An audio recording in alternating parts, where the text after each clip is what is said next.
ಇವತ್ತೇನು ಕಾಂಗ್ರೆಸ್ ಸದಸ್ಯರು ಯಲಹಂಕ ಕ್ಷೇತ್ರದ ಕಾಂಗ್ರೆಸ್ ಸದಸ್ಯರು ಪತ್ರಿಕಾಗೋಷ್ಠಿ ಮಾಡಿ ಯಲಹಂಕ ಕ್ಷೇತ್ರದ ದಲಿತರ ಬಗ್ಗೆ ಹಲವಾರು ವಿಚಾರಗಳನ್ನ ಎತ್ತಿದ್ದಾರೆ. ಅದಕ್ಕೆ ಸ್ಪಷ್ಟೀಕರಣ ಕೊಡೋಣ ಅಂತ ನಾವು ಈ ಒಂದು ಮಾಧ್ಯಮಗೋಷ್ಠಿ ಮಾಡ್ತಾ ಇದ್ದೀವಿ. ಮೊದಲನೇದಾಗಿ ಸಂವಿಧಾನ ಕರ್ತು ಬಾಬಾ ಸಾಹೇಬ್ ಅಂಬೇಡ್ಕರ್ ಅವ್ರನ್ನ ಕಾಂಗ್ರೆಸ್ ಪಕ್ಷ ಅತ್ಯಂತ ಅಮಾನವೀಯವಾಗಿ ನಡೆಸ್ಕೊಂಡಿದೆ. ಅವ್ರಿಗೆ ಯಾವುದೇ ಸ್ಥಾನಮಾನ ಕೊಟ್ಟಿಲ್ಲ. ಬಾಬಾ ಸಾಹೇಬ್ ಅಂಬೇಡ್ಕರ್ ಅವರು ಕಾಂಗ್ರೆಸ್ ಪಕ್ಷದಲ್ಲೇ ಇರಲಿಲ್ಲ. ಅವರು ಕೇಂದ್ರ ಸಚಿವರಾಗಿದ್ದಾಗ ಅವ್ರನ್ನ ಹಿಂದೂ ಕೋಡ್ ಬಿಲ್ ಅಂತ ಒಂದು ಏನು ಆ್ಯಕ್ಟ್ ಇತ್ತು ಅದನ್ನು ಪಾಸ್ ಮಾಡೋಕ್ಕೆ ಬಿಡಲಿಲ್ಲ. ಅವರು ಮಹಿಳೆಯರಿಗೆ ಸಮಾನತೆ ಹಾಗೂ ಡಿವೋರ್ಸು, ಇನ್ಹೆರಿಟೆನ್ಸು, ಪ್ರಾಪರ್ಟಿ ಇದ್ರ ಬಗ್ಗೆ ಎಲ್ಲ ಅವರಿಗೆ ಸಮಾನತೆ ಕೊಡೋ ಒಂದು ದೃಷ್ಟಿಯಲ್ಲಿ ಪಾಸ್ ಮಾಡಿದ್ದ ಬಿಲ್ನ ಇವರು ಹೋಲ್ಡ್ ಮಾಡಿ ಅದನ್ನು ಡಿಸ್ಮಿಸ್ ಮಾಡಿದ್ರು.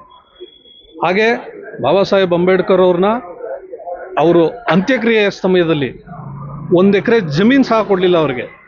ಅವ್ರನ್ನ ಸೂಕ್ತ ಗೌರವ ಕೊಟ್ಟು ಯಾವುದೇ ಸ್ಥಾನಮಾನ ಬಾಬಾ ಸಾಹೇಬ್ ಅಂಬೇಡ್ಕರ್ ಅವ್ರಿಗೆ ಕೊಡಲಿಲ್ಲ. ಅವರು ಕಾಂಗ್ರೆಸ್ ಪಕ್ಷದವ್ರಿಗೆ ಯಾವುದೇ ನೈತಿಕತೆ ಇಲ್ಲ. ದಲಿತರ ಪರವಾಗಿ ಅಥವಾ ದಲಿತರ ಒಂದು ಹಿತಾಸಕ್ತಿ ವಿರುದ್ಧ ಇವರು ದೊಡ್ಡ ಷಡ್ಯಂತ್ರ ಮಾಡ್ತಾ ಇದ್ದಾರೆ. ಯಲಹಂಕ ಕ್ಷೇತ್ರದ ಒಂದು ವಿಷಯಕ್ಕೆ ಬರೋದಾದರೆ, ಸನ್ಮಾನ್ಯ ಶ್ರೀ SR ವಿಶ್ವನಾಥ್ರವರು ಒಂದು ದೊಡ್ಡ ಶಕ್ತಿ, ಅವರೊಂದು ಬ್ರ್ಯಾಂಡ್. ಅವರು ಸ್ವಯಂ ಪ್ರೇರಿತವಾಗಿ ದೀನದಲಿತರು ಸ್ವಯಂ ಪ್ರೇರಿತವಾಗಿ ಈ ಪಕ್ಷಕ್ಕೆ ಅವರೇ ಬರ್ತಾ ಇದ್ದಾರೆ. ಹಾಗಾಗಿ ಇದು ಅವರ ದಲಿತರ ಸ್ವಂತ ನಿರ್ಧಾರ ಆಗಿದೆ. BJP ಪಕ್ಷ ದಲಿತರಿಗೆ ಸಾಕಷ್ಟು ಕೊಡುಗೆಗಳು ನೀಡಿವೆ. ಮೊದಲನೇದಾಗಿ ಇವತ್ತು ರಾಷ್ಟ್ರಪತಿ ದ್ರೌಪದಿ ಮುರ್ಮು ಅವರು ಒಬ್ಬರು ದಲಿತರು, ಅವ್ರಿಗೆ ಸ್ಥಾನಮಾನ ಕೊಟ್ಟಿದ್ದಾರೆ. ಗವರ್ನರು, ಕರ್ನಾಟಕದ ಗವರ್ನರು ತೇವರ್ಚಂದ್ರ ಗೆಹ್ಲೋಟ್ ಅವರೊಬ್ಬರು ದಲಿತರು, ಅವ್ರಿಗೂ ಸಹ ಉನ್ನತ ಸ್ಥಾನಮಾನ ಕೊಟ್ಟಿದ್ದಾರೆ. ಈ ಕಾಂಗ್ರೆಸ್ ಸದಸ್ಯರದ್ದು ಹೇಳೋದೇನೆಂದರೆ, ಇನ್ನು ನಾವು ಉನ್ನತ ಸ್ಥಾನಗಳು ಕೊಟ್ಟಿದ್ದೀವಿ ದಲಿತರಿಗೆ ಅಂತ. ಎಲ್ಲಿ ನೀವು ಬ್ಲಾಕ್ ಅಧ್ಯಕ್ಷ ಈ ಥರ ಒಂದು ಕಾಂಗ್ರೆಸ್ ಪಕ್ಷದಲ್ಲಿ ಕೊಟ್ಟಿರ್ಬೋದು ಹೊರತು ಸಂವಿಧಾನದ ಒಂದು ಚೌಕಟ್ಟಿನಲ್ಲಿ ನೀವು ಯಾವುದೇ ಒಂದು ಸ್ಥಾನಮಾನ ಅವ್ರಿಗೆ ಕೊಟ್ಟಿಲ್ಲ.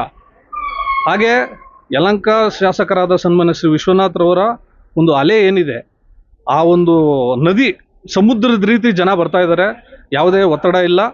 ಹೀಗಾಗಿ SR ವಿಶ್ವನಾಥ್ರವರು ಒಂದು ದೊಡ್ಡ ಶಕ್ತಿಯಾಗಿ ಇದ್ದಾರೆ ಅಂತ ಹೇಳಕ್ಕೆ ಇಷ್ಟಪಡ್ತೀನಿ.